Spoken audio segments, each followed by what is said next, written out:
And welcome back. Well, the Parkland school shooter has been sentenced to life in prison without parole, and it happened after chilling, angry, and heartbreaking statements from family members and survivors addressing Nikolas Cruz directly.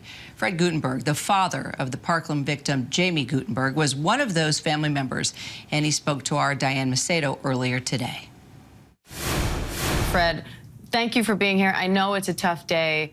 But I think your story carries a lot of power, so we appreciate you sharing it with us. I want to start by just asking you how you feel now that this trial is finally over. You know, you started the segment with saying today is a tough day. Actually, today is a new day. As I said yesterday and today is a day for me to start living a little more, laughing a little more, and loving a little bit more. He's out of my head. After over 4.5 years of waiting to see what would happen to the person who did this to my daughter, to these other 16, to our community, he's gone. He is now the property of the Florida Department of Corrections, and I won't ever think about him again until I read the news reports of prison justice. So for me, today is a new day to do things honoring my daughter and loving my family. A day you certainly deserve at the very least. You know, Fred, you were one of many who made an impact statement in court. What was it like to address the shooter face to face? And by the way, I don't say his name on purpose because I don't want to give these guys any more attention than we absolutely have to. No, and I appreciate that. One of the things I'm so proud of our Parkland community on is the effort around no notoriety and making sure that in every time he's mentioned that we don't use his name, we don't show his picture.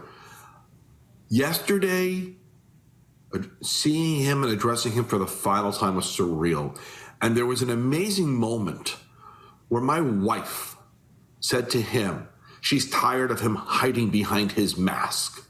And she told him to take that mask off so that she could look him in the eye and so that I could look him in the eye so that he couldn't hide anymore. And he did. He took that mask off. What I felt looking at him yesterday was complete emptiness for him. I have nothing left for him. There's no emotion. It's not even anger anymore. It's just, I'm at peace knowing he is now the property of the Department of Corrections and he's no longer in my head. So Fred, what's your advice to what is unfortunately a long list of other families who are in a similar position to the one you are in now? How do they move on from this and get that new day that you're describing? You know, that is a great question. And never forget who you're living for. I think that's the answer. At the end of the day, no matter what, you still have those you love in your life, and the pursuit for accountability, the pursuit for justice, while necessary and while it must happen, never, ever, ever forget who you're living for. Fred, I feel so much for you and all of these families. I so appreciate you coming on, and you and I have spoken before. It's so nice to see you smile. Thank you. Fred, thank you. Have a great day. You too. Bye. Of course, thanks to Diane and Fred for that interview.